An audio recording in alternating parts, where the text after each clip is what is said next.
अस्सलाम वालेकुम बेटा, हाउ आर यू।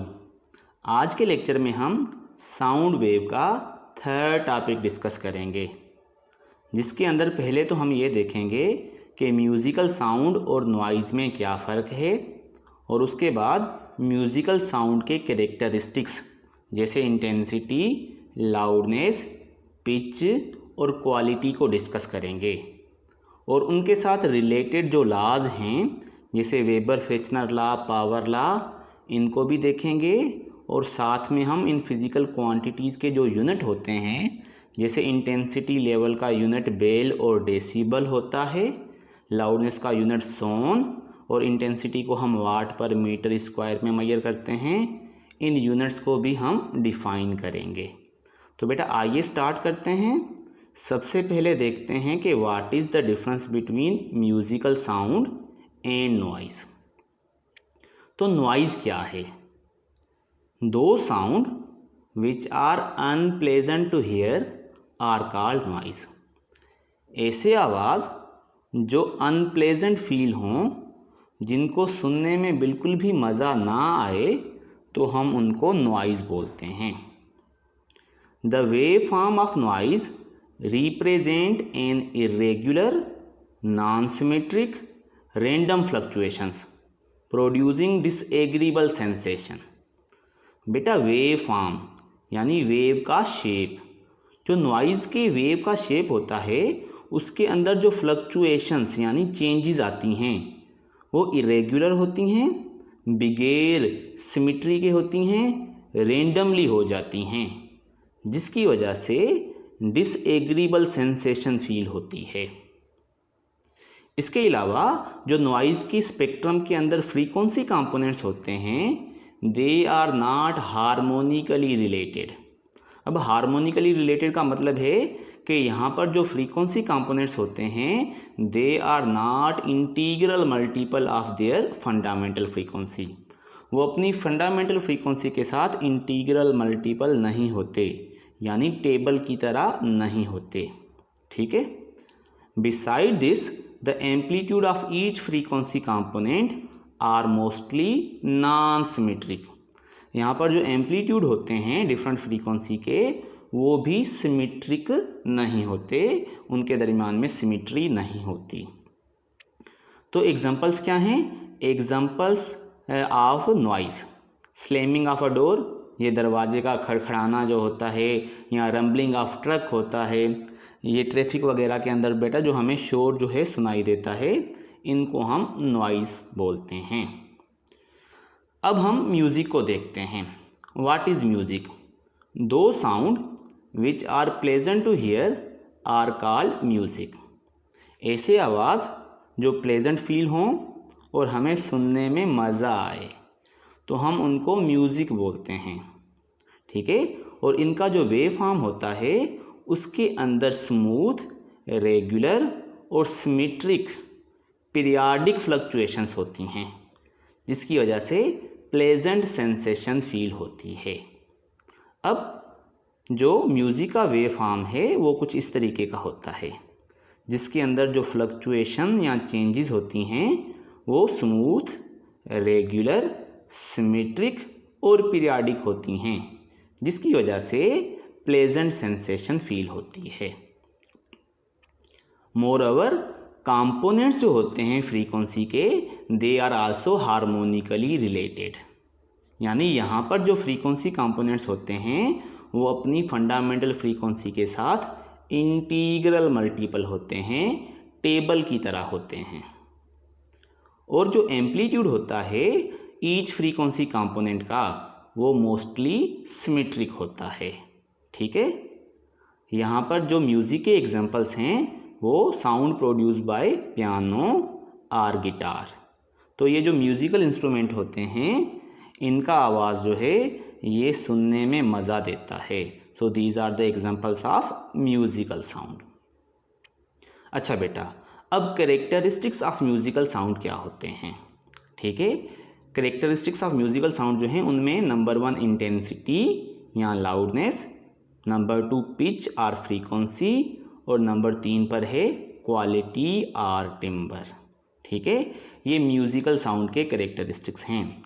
हमारे सिलेबस में नॉइज़ नहीं है, हमने नॉइज़ को आगे डिस्कस नहीं करना, और फ्रॉम हियर ऑनवर्ड हम कैरेक्टरिस्टिक्स ऑफ म्यूज़िकल साउंड को आगे डिस्कस करते हैं। तो बेटा सबसे पहले है इंटेंसिटी। अब ये इंटेंसिटी क्या होती है, इसको हम वेव मोशन में भी पढ़कर आए हैं, पर अब हम साउंड के हिसाब से इसको स्पेसिफिकली डिस्कस करते हैं।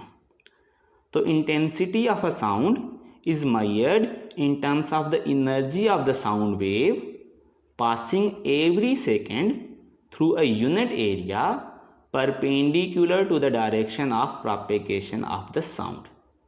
इंटेंसिटी क्या होती है, इतनी एनर्जी जो यूनिट एरिया में से 1 सेकंड में पास हो, ठीक है, परपेंडिकुलर डायरेक्शन में, ठीक है, समझो एक मरतबा फिर, यानी वो एनर्जी जो पास हो रही होती है पर सेकेंड थ्रू यूनिट एरिया और परपेंडिकुलर डायरेक्शन में, तो हम उसको इंटेंसिटी बोलते हैं। अगर हम इसको फार्मूले के हिसाब से देखें तो इंटेंसिटी जो होती है वो energy upon time upon area, यानी energy falling per unit time per unit area is called intensity. ठीक है बेटा।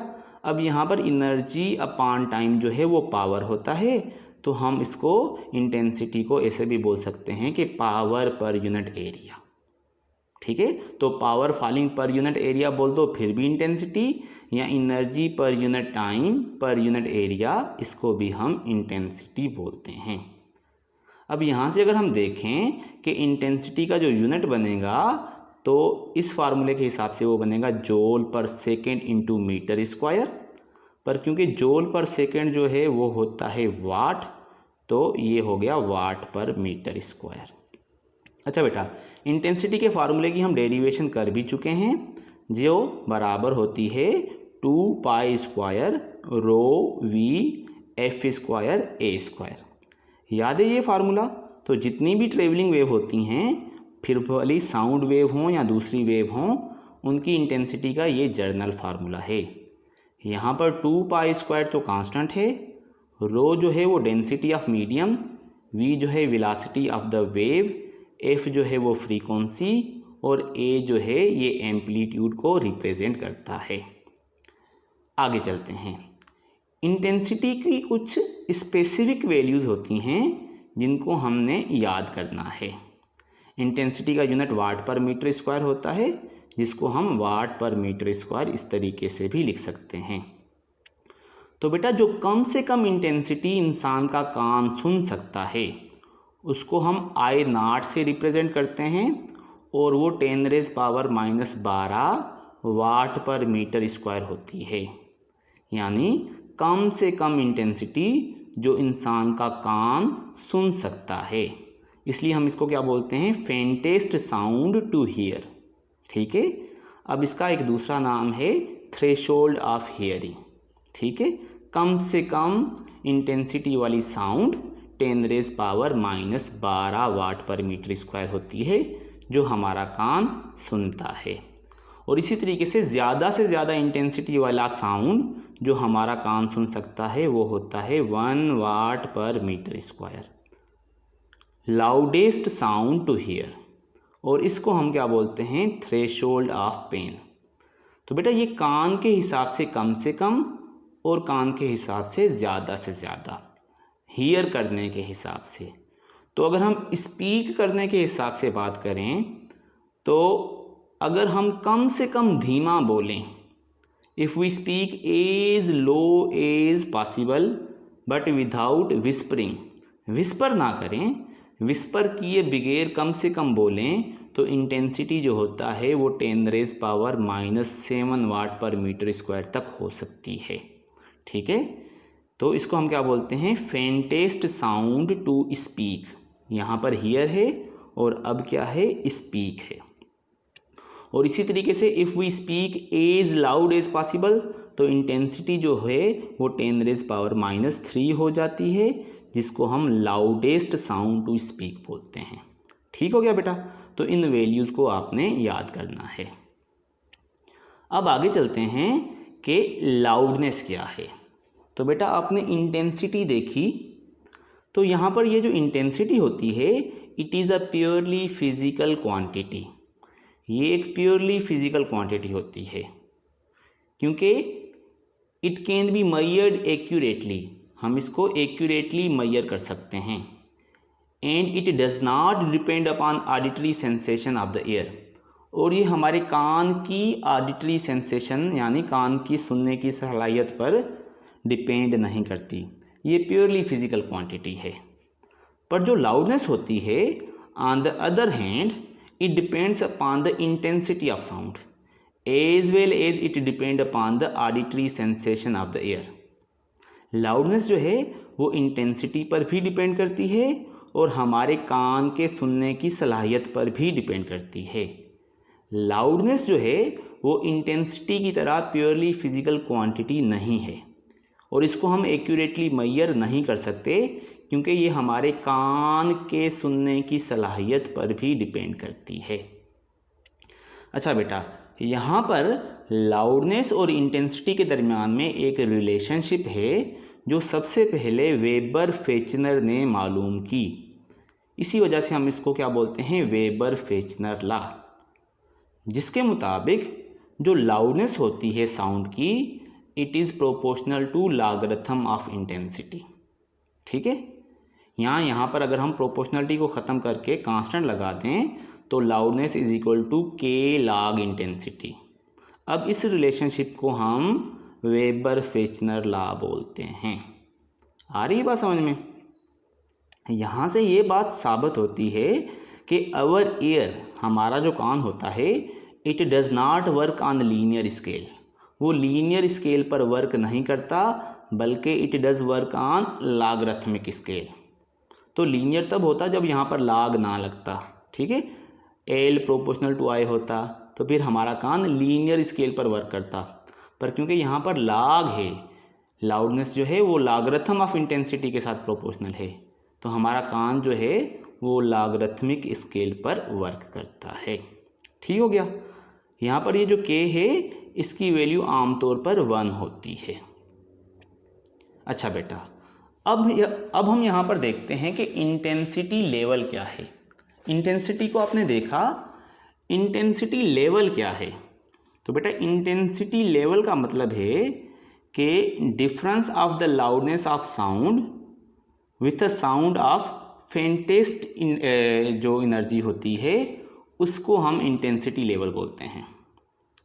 एक मरतबा फिर देखें कि लाउडनेस, किसी भी साउंड की जो लाउडनेस होती है और जो कम से कम फेंटेस्ट साउंड की लाउडनेस होती है, इन दोनों का जो फ़र्क होता है उसको हम इंटेंसिटी लेवल बोलते हैं। हम इसको इस एग्जांपल के ज़रिए समझते हैं। आप ऐसे समझें कि L1 is the loudness of a sound of intensity I. एक साउंड है जिसकी इंटेंसिटी आई है, उसकी लाउडनेस को हम L1 बोल देते हैं। और L0 जो है it is the loudness of the standard intensity I0। अब ये जो लोएस्ट इंटेंसिटी होती है ना 10⁻⁻12 वाली, इसको हम स्टैंडर्ड इंटेंसिटी या फेंटेस्ट इंटेंसिटी भी बोलते हैं। तो जो स्टैंडर्ड इंटेंसिटी की लाउडनेस है वो L0 और जो दूसरी इंटेंसिटी है I, उसकी जो लाउडनेस है उसको हमने क्या बोल दिया, L1। तो फिर इंटेंसिटी लेवल क्या है? इट इज़ द डिफरेंस, यहाँ पर समझो, it is the difference in the loudness of the two intensities given by the weber Fechner law. यानी इन दोनों इंटेंसिटीज़ की लाउडनेस के दरमियान में जो फ़र्क है उसको हम इंटेंसिटी लेवल बोलते हैं। Intensity level IL, intensity level, ये डिफरेंस है, फ़र्क है किसका, loudness of a sound minus loudness of the faintest sound. तो यहाँ से आपको आई थिंक अच्छे तरीके से समझ में आ जाएगा कि difference of the loudness of a sound to loudness of the faintest sound, उसको हम इंटेंसिटी लेवल बोलते हैं। अब इसको फर्दर अगर हम ड्राइव करें तो ये जो लाउडनेस होती है ये according to Weber Fechner law के लाग आई के बराबर होती है, ठीक है ना, लागरिथम ऑफ इंटेंसिटी के बराबर होती है ना लाउडनेस, और दरमियान में कांस्टेंट भी आता है। तो ये L1 जो है ये किसके बराबर हो गया, के लाग आई, क्योंकि ये L1 जो है ये आई की लाउडनेस है, माइनस सेम, और ये के लाग आई नॉट, ठीक है। वेबर फ्रैक्शनल लॉ के हिसाब से लाउडनेस की हमने वैल्यूज़ रख दी। अब लागरिथम का ये जो फार्मूला है जिसमें माइनस जो है वो डिवीजन में कन्वर्ट हो जाता है, तो इंटेंसिटी लेवल बराबर हो जाएगा के लाग, ये कॉमन, और ये जो डिफरेंस है ये आ गया डिवीजन में, यानी आई अपान आई नॉट। समझ में आया? तो इंटेंसिटी लेवल का जो फार्मूला बन गया वो log 10 I upon I not, क्योंकि यहाँ पर के की वैल्यू हमने 1 ली है। अच्छा बेटा, अगर हम ऐसे रखते हैं तो इंटेंसिटी लेवल जो है वो हमें बेल में मिलेगी। बेल जो है वो इंटेंसिटी लेवल का यूनिट है। बेल बड़ा यूनिट है, एक छोटा यूनिट भी होता है डेसीबल। एक बेल में 10 डेसीबल होते हैं। तो अगर हमें आंसर जो है वो डेसीबल में निकालना है तो यहाँ पर हम 10 रख देंगे। तो अगर फार्मूले में 10 है तो आंसर डेसीबल में निकलेगा। जाहिर सी बात है, जो बेल में जितना भी जवाब आएगा तो आप उसके साथ 10 मल्टीप्लाई करोगे तब डेसीबल में आएगा ना। तो इसी वजह से अगर आपने डेसीबल में आंसर निकालना है तो इंटेंसिटी लेवल का फार्मूला बन जाएगा 10 log I upon I not into decibel. यहाँ पर ये जो आई नॉट है ये 10 रेज पावर माइनस 12 वाट पर मीटर स्क्वायर है, यानी स्टैंडर्ड इंटेंसिटी या फेंटेस्ट इंटेंसिटी या थ्रेशोल्ड ऑफ हियरिंग, जो भी आप इसको बोलो। और ऊपर जो है ये वो इंटेंसिटी है जिसका इंटेंसिटी लेवल आप मालूम करना चाहते हो। सही हो गया। अब इस पर मैं प्रॉब्लम करता हूँ ताकि इस फार्मूले को यूज़ करना आपको समझ में आ जाए, ठीक है। तो सपोज़ करें कि हमारे पास एक प्रॉब्लम है कि एक साउंड की इंटेंसिटी जो है वो 10 रेज पावर माइनस 7 वाट पर मीटर स्क्वायर है। तो बताओ उसका इंटेंसिटी लेवल कितना है। तो इंटेंसिटी लेवल का हम फार्मूला लगाएंगे log I upon I not, क्योंकि के की वैल्यू क्या है 1, और यहाँ पर हमने 10 नहीं लगाया तो आंसर किस में निकलेगा, बेल में। तो आई कितना है 10 रेज पावर माइनस 7, वो हमने ऊपर रखा, नीचे आई नॉट जो है वो फिक्स होता है 10 रेज पावर माइनस 12, ठीक है। जब बेटा ये ऊपर जाएगा तो प्लस हो जाएगा, तो -7 + 12 तो बचेगा कितने, +5। तो log 10 रेज पावर 5 बचेगा, और हमें पता है 10 के ऊपर जो पावर होता है वो ही लागरिथम के बराबर होता है। तो 10 के ऊपर पावर कितना है 5, तो इंटेंसिटी लेवल कितना निकलेगा 5। बी का मतलब है बेल, तो 5 बेल या 50 dB 10 के साथ मल्टीप्लाई करने के बाद। तो हम बोल सकते हैं कि ऐसी साउंड जिसकी इंटेंसिटी 10 रेज पावर माइनस 7 वाट पर मीटर स्क्वायर होगी उसका इंटेंसिटी लेवल 5 बेल या 50 dB होगा। आगे चलते हैं, एक और एग्जांपल देखते हैं कि अगर मैं बोलूं कि इंटेंसिटी जो है वो 1000 टाइम्स स्टैंडर्ड इंटेंसिटी के बराबर है, यानी जो इंटेंसिटी जिस साउंड का हम लेना चाहते हैं वो स्टैंडर्ड या थ्रेशोल्ड ऑफ हियरिंग वाली इंटेंसिटी से 1000 गुना ज़्यादा है, तो फिर उसका इंटेंसिटी लेवल बताओ। तो फिर हम सेम फार्मूला यूज़ करेंगे log I upon I not, पर अब हमें यहाँ पर पता है कि जो आई उसने दिया है वो 1000 का मतलब क्या है 10 रेज पावर 3 आई नॉट के बराबर है, ठीक है। तो यहाँ पर क्या करते हैं, या तो आई की डायरेक्ट वैल्यू दे देते हैं या तो आई नॉट के टर्म्स में देते हैं। तो यहाँ पर आई नॉट के टर्म्स में दी है, अब यहाँ पर आई नॉट में कट जाएगा। इस तरीके से और भी सिंपल हो जाता है क्योंकि ये कट जाता है और 10 रेज पावर माइनस 12 यहाँ पर रखना नहीं पड़ता। तो बाकी क्या बचेगा बेटा, log 10 रेज पावर 3, और 10 के ऊपर 3 जो है वही लागरिथम है, तो इंटेंसिटी लेवल क्या आ गया 3 बेल या 30 डेसीबल। एक और प्रॉब्लम देखें कि अगर मैं बोलूँ एक साउंड का इंटेंसिटी लेवल 60 डेसीबल है तो फिर उसकी इंटेंसिटी बता दो। तो बेटा 60 dB इंटेंसिटी लेवल है और पूछ इंटेंसिटी रहा है, तो इंटेंसिटी लेवल अगर 60 dB या 6 बेल है तो इसका मतलब क्या है कि I/I0 10⁻⁶ है। सोचो, अगर हम यहाँ पर I/I0 10⁻⁶ रखेंगे तभी तो 6 बेल या 60 dB निकलेगा। तो अगर वो 60 dB बता रहा है तो आपने क्या सोचना है, आपने ये सोचना है कि I/I0 जो है वो 10⁻⁶ है। ठीक हो गया। क्रॉस मल्टीप्लिकेशन में अगर I0 उधर चला जाए तो I बराबर हो जाएगा 10⁻⁶ I0। अब वैल्यू पुट कर दो 10⁻⁶ और I0 क्या है 10⁻⁻12। तो बेटा ये क्या हो जाएगा 6 प्लस के -12 के, तो बाकी क्या बचेंगे -6। तो इंटेंसिटी क्या निकल आएगी 10⁻⁻6 और इसका यूनिट क्या होता है वाट पर मीटर स्क्वायर। तो हम बोलेंगे कि ऐसा साउंड जिसका इंटेंसिटी लेवल 60 dB है तो उसकी इंटेंसिटी 10⁻⁻6 वाट पर मीटर स्क्वायर के बराबर होगी। समझ में आया। तो इसी तरीके के प्रॉब्लम्स आते रहते हैं। अच्छा बेटा, अब ये जो डेसिबल लॉ था, वेबर फेचनर लॉ था, ये जो इंटेंसिटी लेवल वाला फार्मूला है, काफ़ी टाइम के लिए साइंटिस्ट इसको सही समझते थे, पर बाद में पता चला कि ये जो कोरिलेशनशिप है इंटेंसिटी लेवल और इंटेंसिटी के दरमियान में, ये सही नहीं है। तो फिर इन्होंने एक नया लॉ दिया, ठीक है, जिसको हम क्या बोलते हैं पावर लॉ।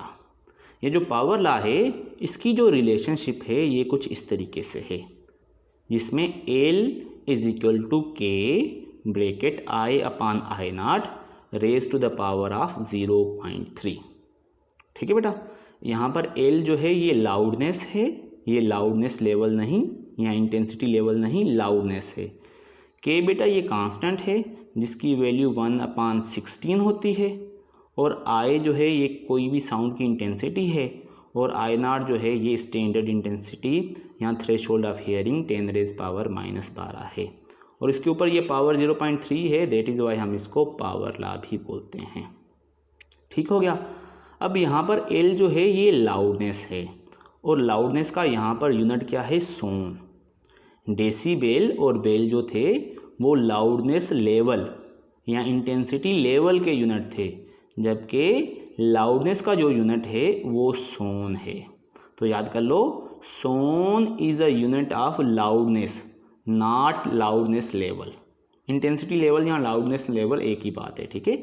तो लाउडनेस लेवल जो है उसका यूनिट बेल और डेसीबेल था, जबकि सोन जो है वो लाउडनेस का यूनिट है। और हम वन सोन को कैसे डिफाइन करेंगे? One sone is defined as the loudness of a sound of frequency 1000 hertz having intensity level of 40 dB या 4 बेल। ठीक है बेटा, वो कैसे? अगर हम यहाँ पर ये जो इंटेंसिटी लेवल 40 dB, अगर हम इंटेंसिटी लेवल 40 dB रखें, यानी इस फार्मूले के अंदर यहाँ पर 10⁻⁴ रख दें, ठीक है, तो फिर उसको इस पावर के साथ सॉल्व करके K की वैल्यू 1/16 पुट करेंगे ना, तो लाउडनेस की वैल्यू 1 आ जाएगी। तो लाउडनेस वन सोन कब होती है? जब ऐसी साउंड हो जिसकी फ्रीक्वेंसी 1000 हर्ट्ज हो और उसका इंटेंसिटी लेवल यानी I/I0 जो है वो 10⁻⁴ या 40 dB के बराबर हो, तो फिर उसकी लाउडनेस जो होती है वो वन सोन के बराबर होती है। समझ में आ गया? तो ये फ़र्क है बिटवीन पावर लॉ और वो जो डेसिबल स्केल है। तो ये जो पावर लॉ है ये मोर एक्यूरेट रिजल्ट देता है और अच्छी तरीके से कोरिलेशन करता है। आगे चलते हैं। जो नेक्स्ट हमारी प्रॉपर्टी है, कैरेक्टरिस्टिक है म्यूज़िकल साउंड का, वो है pitch. Now what is pitch? The characteristic of sound by which we can differentiate between a shrill and a grave sound is called pitch. बेटा, साउंड का ऐसा कैरेक्टरिस्टिक जिसके ज़रिए हम एक श्रिल का मतलब है बारीक पतला, एंड ग्रेव का मतलब है मोटा। बारीक मतलब जैसे कोयल बोलती है, चिड़िया बोलती है, लड़कियां बोलती हैं, और ग्रेव का मतलब क्या है? जैसे भेड़ का बच्चा बोलता है, लैम बोलता है, ठीक है। आदमी की आवाज़ भी मोटी होती है, तो ग्रेव का मतलब है मोटी आवाज़, श्रिल का मतलब है बारीक पतली आवाज़। तो पिच जो है ये हमें मोटी और पतली आवाज़ के दरमियान में फ़र्क बताती है। समझ में आ गया? Shrill sound has more pitch than grave sound. जो पतली आवाज़ होती है उसकी पिच ज़्यादा और जो मोटी आवाज़ होती है उसकी पिच कम। यानी कोयल, चिड़िया, लड़कियों की पिच ज़्यादा और भेड़ के बच्चे की या मर्दों की जो पिच होती है, मर्दों के आवाज़ की पिच जो होती है वो क्या होती है? कम होती है। Pitch depend upon fundamental frequency. ये फंडामेंटल फ्रीक्वेंसी पर डिपेंड करती है। इसी वजह से कभी कभी हम पिच को फ्रीक्वेंसी भी बोल देते हैं। समझ में आया? Greater the frequency shriller the sound. जितनी ज़्यादा फ्रीक्वेंसी ज़्यादा होगी आवाज़ उतना ज़्यादा श्रिल होगा। यानी अगर मैं बोलूँ कि लड़कियों का आवाज़ पतला क्यों होता है? क्योंकि उसकी फ्रीक्वेंसी ज़्यादा होती है। समझ आया? अब यहाँ पर ये भी देख लो कि women generally speak shriller than man. ठीक है, जो औरतें होती हैं वो जर्नली बारीक आवाज़ में बोलती हैं एज़ कम्पेयर टू मैन। ये मैं जर्नली औरतों की बात कर रहा हूँ। वैसे कोई कोई औरत जो है वो मोटा भी बोलती है और इसी तरीके से कोई कोई मर्द जो हैं वो जनाना आवाज़ में भी आवाज़ निकालते हैं, उनकी पिच कम भी हो सकती है। तो ये जर्नल एक रूल है, ये हर किसी पर में भी अप्लाई ना भी हो। ठीक हो गया? अच्छा बेटा, अब हम आगे चलते हैं और देखते हैं कि जो आखिरी कैरेक्टरिस्टिक है क्वालिटी और टिम्बर, ये क्या है। तो यहाँ पर कुछ बच्चे समझते हैं कि टिम्बर कोई और चीज़ है, तो टिम्बर बेटा क्वालिटी ही को बोलते हैं। ठीक है बेटा। अब क्या होता है कि कभी कभी दो साउंड ऐसे हो जाते हैं जिनकी पिच और लाउडनेस बिल्कुल एक जैसी होती है। दो आवाज़ बारीक भी एक जितने होते हैं और दो आवाज़ लाउड भी एक जैसे होते हैं, लेकिन बेटा फिर भी उनके दरमियान में फ़र्क होता है। वो कैसे? कि क्वालिटी क्या है? The characteristic of a sound, sound का ऐसा कैरेक्टरिस्टिक बाय विच, जिसके ज़रिए we can differentiate between two sounds having same loudness and even the same pitch। दो ऐसी आवाज़ जिसकी पिच और लाउडनेस सेम हो लेकिन फिर भी पता चले कि ये किसकी आवाज़ है, हम डिफ्रेंशिएट कर सकें, तो उसको हम क्वालिटी या टिम्बर बोलते हैं। जैसे बेटा अगर मैं बोलूँ कि मेरी आवाज़ नुसरत फ़तेह अली ख़ान जितनी बारीक है, मैं कर लूँ बारीक, ठीक है, और लाउड यानी वॉल्यूम वाला बटन भी उतना कर लूँ, लेकिन फिर भी अगर मैं गाना गाऊंगा तो नुसरत फ़तेह अली ख़ान तो नहीं बन जाऊंगा ना। यहाँ अगर आप लोग जो है वो नूरजहाँ बनने की कोशिश करो कि भाई आवाज़ उतनी बारीक करनी है और उतना ही वॉल्यूम रखना है, लेकिन फिर भी आपको नूरजहाँ जैसी आवाज़ नहीं मिलेगी, लोग आपको नहीं सुनेंगे। ठीक है, क्योंकि आपकी जो क्वालिटी है वो नूरजहाँ जैसी नहीं है। तो दो आवाज़ जिनकी पिच और लाउडनेस सेम हो भी जाए तो उनकी क्वालिटी डिफरेंट होती है, और ऐसा कैरेक्टरिस्टिक जो इन दोनों सेम लाउडनेस और पिच के दरमियान में भी फ़र्क बताए उसको हम क्वालिटी बोलते हैं। ठीक है, अब ये जो क्वालिटी होती है it depends upon the number of overtones present with the fundamental frequency. ठीक है, ये डिपेंड करती है कि फंडामेंटल फ्रीक्वेंसी के साथ ओवरटोन्स कितने मौजूद हैं। ठीक है, फंडामेंटल फ्रीक्वेंसी एक है या उसके साथ दो ओवरटोन हैं, 5 ओवरटोन हैं, 10 ओवरटोन हैं, कितने ओवरटोन्स हैं, किस किस्म के ओवरटोन हैं। ठीक है, जैसे second overtone, third overtone, fourth overtone, यहाँ पर एन जो है ये क्या है? Fundamental frequency. ठीक है बेटा, तो लाउडनेस एंड पिच, लाउडनेस और जो पिच होती हैं they determine whether a voice is from a man, a women और अ चाइल्ड। यानी लाउडनेस और पिच में से हमें ये पता चल जाता है कि आवाज़ आदमी की है, औरत की है या बच्चे की है। बट ओनली द क्वालिटी और timbre helps to identify the particular person behind the voice. पर हमें ये सिर्फ क्वालिटी या टिम्बर से पता चलता है कि ये किस आदमी की आवाज़ है। यानी लाउडनेस अगर है तो पता चलेगा कि लड़की है या लड़का है, ठीक है, ठीक है, या बच्चा है। पर कौन सा बच्चा है, हमारा कौन सा भाई है, हमारे घर में सपोज करो आपकी 2 सिस्टर हैं, ठीक है, एक साजिदा एक माजिदा, ठीक है। अब दोनों ने बोला, दोनों की आवाज़ एक जैसी है, ठीक है। तो लाउडनेस या पिच से तो ये पता चलेगा कि ये लड़की है, ठीक है, पर ये पता नहीं चलेगा कि साजिदा है या माजिदा है, नासिर है या फैज़ान है, ठीक है बेटा। तो वो हमें क्वालिटी से पता चलेगा। तो हम अपने फ्रेंड्स की या रिश्तेदारों की जो आवाज़ है वो उनकी क्वालिटी में से रिकॉग्नाइज़ करते हैं, ठीक है। उनकी क्वालिटी या टिम्बर में से रिकॉग्नाइज़ करते हैं, उनकी पिच वगैरह में से रिकॉग्नाइज़ नहीं करते। कहता है if not for this particular quality, अगर ये क्वालिटी ना होती different, the voices of all men और women would be the same and indistinguishable.